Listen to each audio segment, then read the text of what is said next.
안녕하세요. 책공간입니다.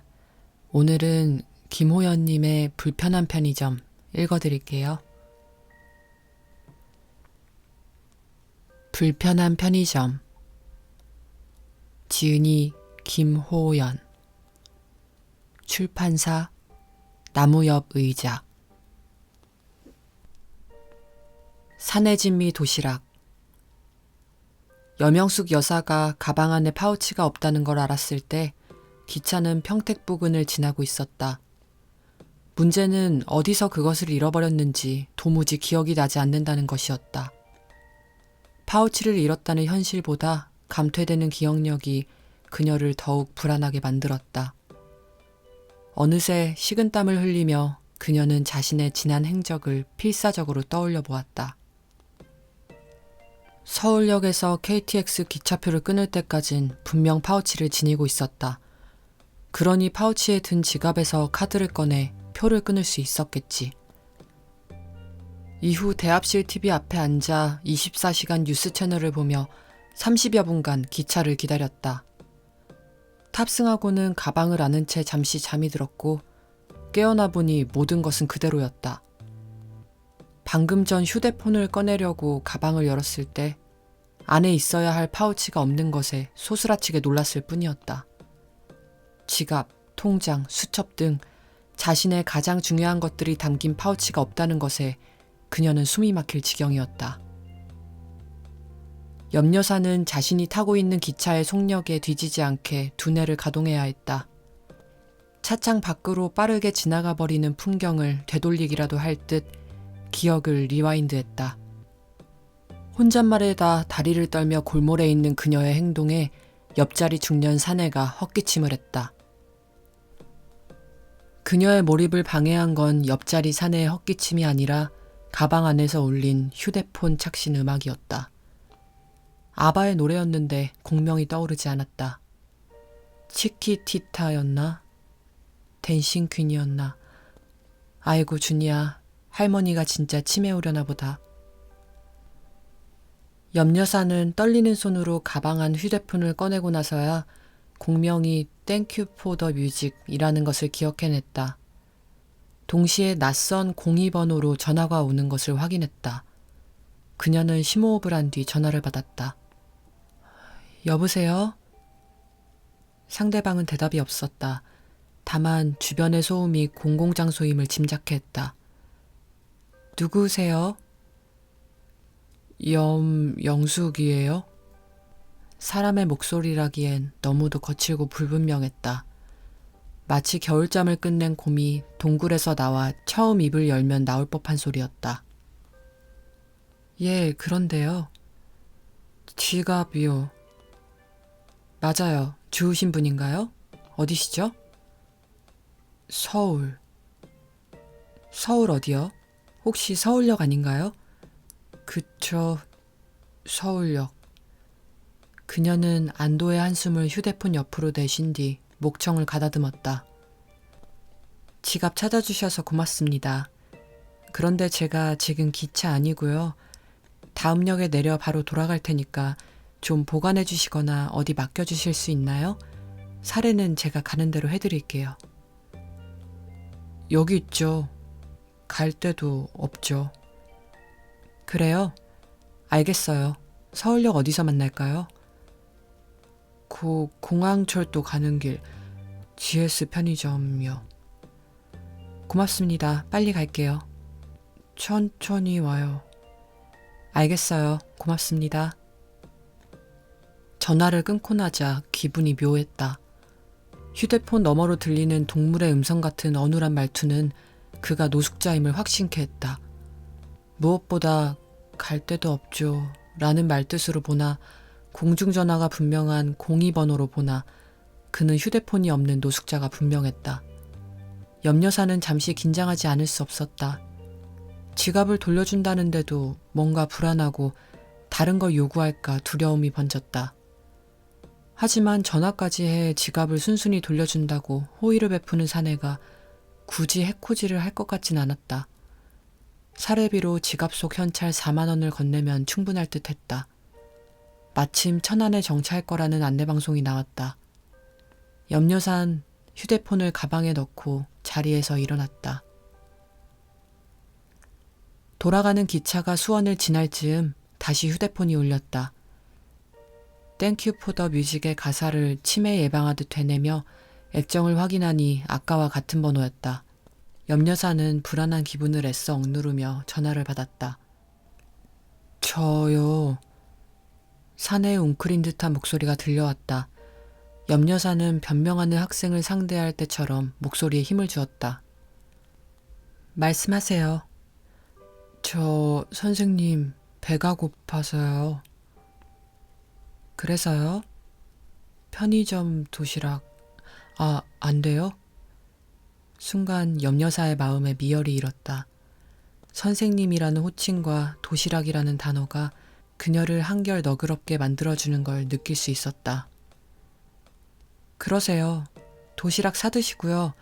목마를 테니 음료수도 같이 사드시고 계세요. 고마워요. 전화를 끊고 얼마 지나지 않아 휴대폰에 결제 문자가 떴다. 이건 마치 편의점 계산대 앞에서 전화한 게 아닌가 할 정도로 재빠른 시간이었다. 많이도 배고픈 걸 보니 그의 정체는 서울역의 맹주, 비둘기의 친구, 노숙자가 확실했다. 자세히 살펴보니 GS 박찬호 투머치 찬 많은 도시락 4,900원 이라 떠 있었다. 음료수는 안 사 먹은 거 보니 염치는 있나 보군. 염려사는 혹시 모르니 누군가를 불러야 할까 고민했던 마음을 접고 그와 단둘이 만나기로 했다. 이른에 치매 염려 증상이 있다고는 하나 여전히 그녀는 자신의 위험을 믿었다. 교단에서 정년을 맞을 때까지 한 번도 비굴하게 굴지 않고 당당히 온갖 학생들을 상대했던 자신을 믿기로 했다. 서울역에 도착하고 바로 공항철도로 내려가는 에스컬레이터를 발견했다. 에스컬레이터로 내려가자 전방 오른편에 GS 편의점이 있었고 곰의 목소리를 지닌 사내가 도시락에 얼굴을 묻은 채 그 앞에 웅크리고 있었다. 다가갈수록 분명해지는 그의 실체에 그녀는 다시 긴장의 끈을 움켜쥐었다. 대걸레같이 떡이 져있는 장발의 사내는 얇은 스포츠 점퍼와 더러워져 베이지색인지 갈색인지 모를 면바지를 입고 있었다. 그런 그가 매우 정성스러운 젓가락질로 도시락 속 비엔나 소시지를 집어먹고 있었다. 확실히 노숙자다. 염려사는 마음을 다잡고 다가갔다. 그때였다. 3명의 낯선 사내가 도시락을 먹고 있는 그를 향해 달려들었고 염려사는 놀라서 다가가던 발걸음을 멈출 수밖에 없었다. 3명의 하이에나 같은 사내들 역시 노숙자임이 분명했는데 그들은 도시락 사내를 누르고 뭉갠 채 무언가를 뺏기 위해 안간힘을 써댔다. 그녀는 주위를 돌아보며 발을 동동 굴렀지만 지나는 사람들은 노숙자들을 흔한 다툼으로 여기고 힐끔대기만 할 뿐이었다. 사내는 먹던 도시락을 떨군 채 온몸을 공처럼 웅크리고 방어했다. 하지만 결국 놈들에 의해 목이 졸리고 팔이 들리며 지키고 있던 물건을 빼앗기고 말았다. 안절부절 못하며 살피던 염려사의 시야에 놈들이 빼앗은 물건이 확 들어왔다. 자신의 분홍색 파우치였다. 도시락 사내를 떼어내듯 발로 몇 번 밟은 뒤 노숙자 셋이 자리를 뜨기 시작했다. 염려사는 손발이 떨려 어찌할 바를 모른 채 주저앉았다. 그때 사내가 반격하듯 일어나 파우치를 쥔 놈을 향해 온몸을 던졌다. 까! 괴성과 함께 사내가 놈의 다리를 붙잡고 넘어뜨렸다. 놈을 짓누르며 다시 파우치를 빼앗은 사내를 곧 다른 녀석들이 덮쳤다. 순간 염려사의 눈에 불이 들어왔다. 그녀는 벌떡 일어나 그들을 향해 튀어나가며 목에 핏대를 세웠다. 야 이놈들아, 그거 놓지 못해? 그녀의 고함과 돌진에 녀석들이 멈칫했다. 달려간 그녀는 가방을 들어 맨 앞 녀석의 머리를 내리찍었다. 놈이 고통스러워하자 다른 녀석들이 일어나 뒷걸음치기 시작했다. 도둑이야! 내 지갑 훔쳐간다! 이놈들이다! 염려사의 앙칼진 외침에 사람들이 멈춰서 관심을 주기 시작하자 녀석들이 하나 둘 몸을 돌려 달아나기 시작했다. 오직 도시락 사내만이 품 안에 파우치를 끌어안은 채 웅크리고 있었다. 그녀는 사내에게 다가갔다. 괜찮아요? 사내가 고개를 들어 염려사를 올려다보았다. 맞아서 부은 눈두덩이, 코피와 콧물이 섞여 나오는 코, 수염으로 가려진 입이 마치 사냥을 나갔다 다쳐 돌아온 원시인처럼 보였다. 사내는 그제야 자신을 공격하던 놈들이 사라진 것을 깨달은 듯 서서히 몸을 일으켜 앉았다. 염여사 역시 손수건을 꺼내 그런 사내 앞에 웅크리고 앉았다. 순간 노숙자 특유의 퀴퀴하고 역한 냄새가 코에 훅 들어왔다. 염여사는 숨을 참으며 그에게 손수건을 건넸다. 사내는 고개를 저은 뒤 점퍼 소매로 슥 코를 문질렀다. 그녀는 행여 파우치에 사내의 피와 콧물이 묻을까 염려가 드는 스스로에게 짜증이 일었다. 진짜 괜찮아요? 사내가 고개를 끄덕이곤 염려사를 살폈다. 유심히 살피는 사내의 눈빛에 그녀는 잠시 자신이 무얼 잘못한 거라도 있나 걱정이 들었고 어서 자리를 뜨고 싶은 마음이 앞섰다. 그래, 이제 파우치를 돌려받아야 했다. 고마워요. 그거 챙겨줘서. 사내가 자신의 왼팔로 감싼 파우치를 오른손으로 짚더니 그녀에게 건넸다. 그런데 염여사가 파우치를 받으려는 순간 사내가 다시 그것을 자기 품으로 회수했다. 놀란 그녀를 꼼꼼하게 살피며 그가 파우치를 열었다. 뭐 하는 거예요? 주인, 맞아요? 그럼요. 내가 주인이니까 알고 온 거잖아요. 아까 나랑 통화한 거 기억 안 나요? 터무니없는 그의 의심에 염여사는 기분이 나빠지려 했다.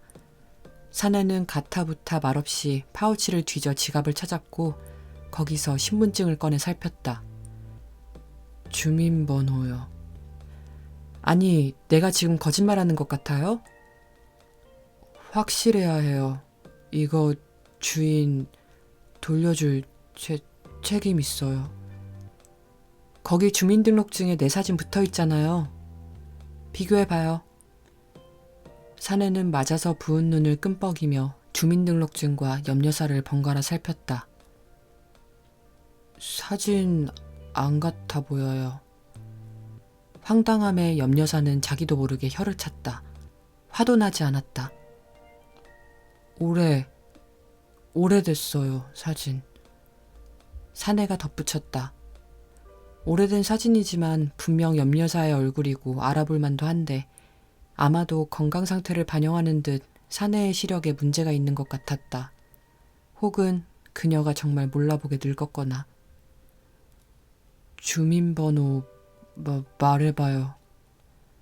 휴. 염여사는 짧은 한숨을 쉰 뒤 사내를 향해 또박또박 말했다. 520725 이땡땡 땡땡땡땡. 됐어요? 맞다.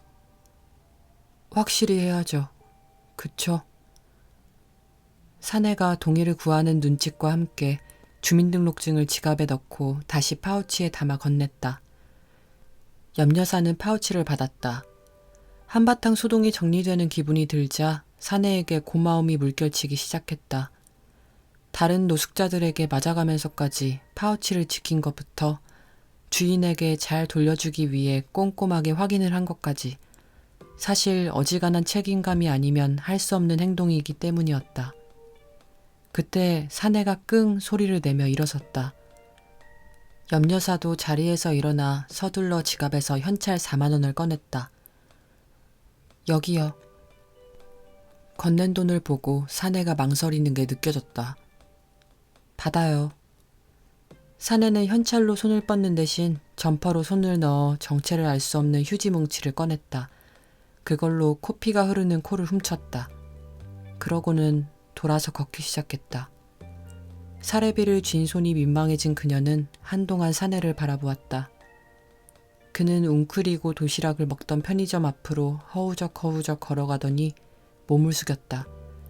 그녀는 사내를 뒤따라갔다. 편의점 앞. 아까 먹던 도시락이 뒤집어진 광경을 보며 사내는 혼잣말을 하고 있었다. 뒤이어 탄식하는 소리도 들렸다. 한동안 그의 뒷모습을 살피던 염여사가 몸을 숙여 등을 두드렸다. 사내가 돌아보자 그녀는 주눅든 학생을 다독일 때의 표정을 지어 보였다. 아저씨, 나랑 잠깐 어디 가요? 예? 서부역 방면으로 나오며 사내는 잠시 멈칫했다. 마치 자연의 품을 떠나 아스팔트 위 트럭에 올라타길 거부하는 초식동물 같았다. 염여사는 재촉하듯 손짓을 해 결국 그를 서울역 역사에서 빠져나오게 했고 함께 가로활동 길을 걸었다. 사내는 염여사의 속도에 맞춰 몇 보쯤 간격을 두고 뒤를 따랐고 그녀는 쟁걸음으로 가롤동을 지나 청파동을 향해 나아갔다. 늦가을 은행나무 가로수에서 떨어진 열매가 사내와 비슷한 냄새를 풍기고 있었다. 염여사는 왜 대뜸 그를 데리고 나왔는지에 대해 생각해 보았다. 살해를 거부한 사내에게 어떻게든 보상하고 싶었다. 사내가 필사적으로 자신의 파우치를 지킨 것에 대한 보상이자 노숙자임에도 올바른 행동을 한 걸 지지해주고 싶었다. 오랜 시간 교단에 서 있으며 몸에 밴 학생들의 행동에 대한 피드백이 여기서도 발휘된 것이 사실이다. 무엇보다 염여사는 모태신앙으로 생애 전부를 크리스천으로 살아왔고 먼저 선한 사마리아인의 모습을 보여준 노숙자 사내에게 자신 역시 선한 사마리아인이 되고 싶었다. 15분쯤 걸었을까? 서부역 뒤편의 칙칙한 거리가 끝나고 세련된 큰 교회 빌딩이 눈에 들어왔다. 여대 앞인지라 청바지에 점퍼를 입은 여학생들이 깔깔대며 지나갔고 방송을 통해 유명해진 분식집 앞에는 사람들이 줄지어 서 있었다. 염여사가 뒤를 돌아보자 사내는 두리번대며 거리 풍경을 살피기에 여념이 없었다. 그녀와 사내를 피해가는 사람들도 있었다. 그녀는 자신과 사내의 조합이 사람들에게 어떻게 보일지 궁금하기도 하고 걱정이 되기도 했다. 이곳 청파동이 바로 자신의 동네이기 때문이었다. 그리고 자신의 매장이 자리한 곳이기도 했다. 숙명여대 방향으로 접어든 염여사는 사내를 꼬리처럼 매단 채 골목을 두어 번 지나 작은 삼거리에 다다랐다. 삼거리로 갈라지는 모퉁이에 자리한 편의점. 그곳이 염여사가 소유한 작은 사업체였고 사내에게 다시 도시락을 제공할 수 있는 공간이었다. 편의점 문을 열고 염여사가 사내에게 들어오라고 손짓했다. 사내는 쭈뼛거리다가 그녀의 뒤를 따랐다. 어서 오세요. 아, 오셨어요? 아르바이트생 시연이 휴대폰을 내려놓으며 염여사에게 미소로 인사했다. 염여사도 미소로 답하는데 순간 시연의 표정이 뜨악해지는 게 보였다. 괜찮아, 손님이야. 손님이라는 말에 사내를 살피는 시연의 표정이 더 일그러졌다. 염여사는 그녀가 어른이 되려면 한참은 멀었다 생각하며 사내의 팔을 끌고 도시락 진열대로 향했다. 사내는 눈치가 빠른 건지 아니면 아무 생각이 없는 건지 묵묵히 염여사를 따랐다. 마음껏 골라요, 먹고 싶은 거. 여기 내가 운영하는 편의점이니까 눈치 보지 말고 마음껏. 그럼, 응? 입맛을 다시던 사내가 갑자기 입을 벌린 채 멍해졌다. 왜요? 먹고 싶은 게 없어요? 박찬호 도시락 없어요. 여긴 GS 편의점이 아니에요. 박찬호 도시락은 GS에서만 팔거든요. 여기도 맛있는 거 많아요. 한번 골라봐요. 박찬호가 도시락도 잘해요. 사내의 라이벌 편의점 도시락 타령에 기가 막힌 염려사는 앞에 있는 제일 큰 도시락을 집어 들이밀었다. 이거 먹어요. 사내 진미 도시락. 이거 반찬도 많고 좋아. 도시락을 받아든 사내는 신중하게 반찬의 가짓수를 세어보았다. 12찬이다. 그거면 노숙자에겐 수라상이다, 이 녀석아. 염여사가 도시락을 탐구하듯 살피는 사내를 보며 속갯말을 했다. 확인이 끝났는지 사내는 고개를 들고 그녀에게 꾸벅 인사했다. 그러고는 마치 자기 지정석인 양 가게를 나가 야외 테이블로 향했다. 녹색 플라스틱 야외 테이블은 금세 사내의 작은 식탁이 되었다. 사내는 마치 귀중품을 다루듯 도시락 뚜껑을 연 뒤 정성을 들여 젓가락을 갈라 2개로 만든 후 밥을 한술 떠 입에 넣었다. 염여사는 사내의 행동을 하나하나 살피다 돌아서 컵 된장국을 하나 집어와 계산대에 올렸다. 시연이 바로 알아채고 바코드를 찍었고 염여사는 된장국에 온수를 부은 뒤 수저를 챙겨 밖으로 나갔다. 같이 먹어요. 국물이 있어야 좀 낫지. 염여사가 내려놓은 된장국과 그녀의 얼굴을 번갈아 살피던 사내는 수저를 건넬 새도 없이 들어 한 모금 마셨다. 그는 뜨거움 따윈 잊은 듯 된장국의 반을 후루룩 마신 뒤 고개를 끄덕이곤 다시 젓가락질을 했다. 편의점으로 들어가 종이컵에 물을 따라온 염여사는 그것을 사내의 옆에 내려놓은 뒤 맞은편에 앉았다. 그녀는 사내가 도시락 먹는 걸 바라보았다. 겨울잠을 자고 나와 배고픈 건지 겨울잠을 자기 위해 영양을 채워야 하는 건지 아무튼 꿀통 파먹는 곰꼴이다.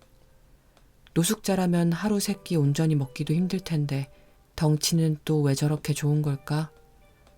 그녀는 노숙자가 살이 찌는 게 빈곤층의 비만율이 높은 것과 같은 이치가 아닐까 생각했다. 아니면 너무 허겁지겁 먹어서 그럴지도 모르겠다. 천천히 먹어요. 아무도 안 뺏어 먹으니까. 사내가 볶음김치 국물을 입에 묻힌 채 염여사를 올려다보았다. 아까의 경계 어린 눈빛이 아닌 고분고분한 표정이다. 맛있어. 요. 사내가 옆에 둔 도시락 뚜껑을 보고는 다시 덧붙였다. 진짜 사내진미. 사내는 말을 끝맺는 대신 고개 숙여 꾸벅 인사를 하곤 다시 된장국을 들어 마셨다. 제법 안정감 있게 행동하는 걸 보니 허기를 채워 정신이 든 듯했다. 남은 어묵볶음을 젓가락질하는 그를 보며 염여사는 묘한 만족감을 느꼈다. 얼마 안 남은 어묵볶음을 집요하게 집으려 하는 그의 안간힘에서 삶의 숭고함을 엿보았기 때문이다. 앞으로 배고플 때 이리로 와요. 언제라도 도시락 먹고 가요. 사내가 젓가락질을 멈추더니 눈을 동그랗게 뜨고 그녀를 응시했다. 알바들에게 말해둘 테니 돈 낼 거 없이 그냥 먹으면 돼요. 폐기된 거 말이죠. 아니, 새 거 먹어요. 왜 폐기된 걸 먹어요? 알바들 폐기된 거 먹어요. 나 그거 아주 최고예요. 우리 편의점은 폐기된 거 안 먹여요. 알바한테도 당신한테도. 그러니까 제대로 된 거 먹어요. 내 그리 말해둘 테니까. 사내가 잠시 어리둥절해 하더니 다시 꾸벅 인사를 하고 어묵볶음 조각을 집으려 애썼다. 염여사는 진작 가져온 수저를 그제야 그에게 건넸다. 그가 수저를 봤더니 침팬지가 스마트폰을 보듯 잠시 멈칫했다. 하지만 곧 한 번 배운 자전거 타기를 시간이 지나도 몸이 기억하는 것처럼 수저로 어묵볶음 조각을 긁어모아 담았다. 그런 뒤 만족스럽게 그것을 입으로 가져갔다. 깔끔하게 비운 플라스틱 도시락에서 고개를 든 사내가 염여사를 보았다. 잘 먹었습니다. 고맙습니다. 나야말로 파우치 지켜줘 고마워요. 그게 원래 두 놈이 챙겼어요. 두 놈요? 예, 그래서 나 두 놈 혼내고 뺏었어요. 그 지갑 든 거. 그럼 내 파우치를 훔친 놈들에게서 댁이 그걸 굳이 뺏었다는 거예요? 나한테 돌려주려고? 사내가 고개를 끄덕이며 염여사가 떠다준 종이컵에 물을 마셨다. 두 놈이면 나 이겨요. 셋은 힘들어.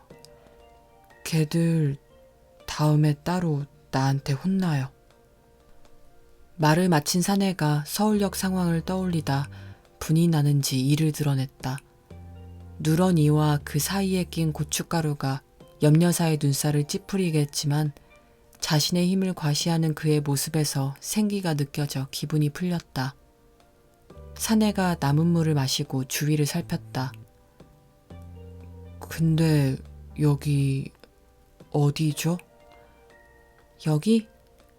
청파동, 푸른 언덕.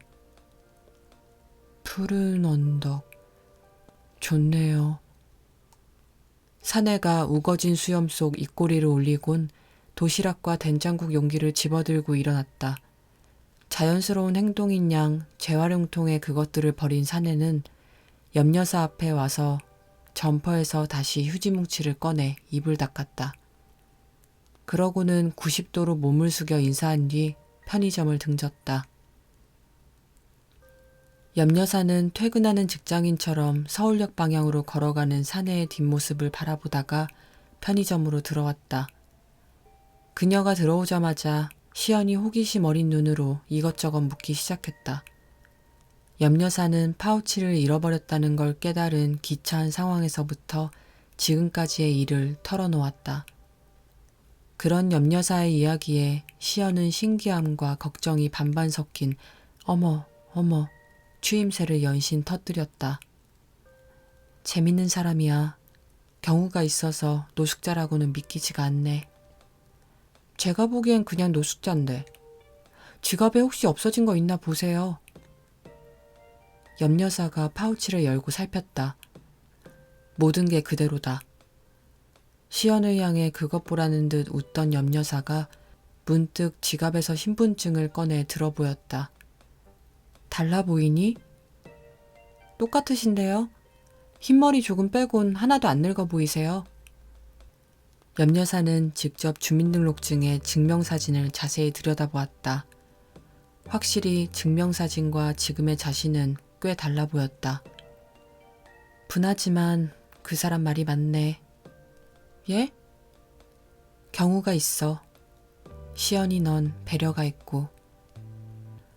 염여사는 시연에게 앞으로 그 덩치 큰 노숙자 사내가 오면 도시락을 주라고 한 뒤 알바 모두에게 전하라고 지시했다. 시연은 마뜩잖은 표정을 지어 보이면서도 편의점 단톡방에 염여사의 지시사항을 올리기 시작했다. 염여사는 흡족한 표정으로 편의점을 돌아보았다. 그러다 금세 풀이 죽었다. 노숙자 사내가 도시락을 먹는 동안 왔다 간 손님이 전혀 기억나지 않았다. 정말로 치매일지도 모른다는 걱정에 침이 다 쓰게 느껴졌다. 그럼에도 선행을 받았고 베풀었다. 이 정도면 괜찮은 하루였다고 생각하기로 했다. 그런데 부산 안 가세요? 아이고, 내 정신 봐. 아직 하루는 끝나지 않았다. 늦게라도 오늘 밤까진 부산에 도착해야 했다.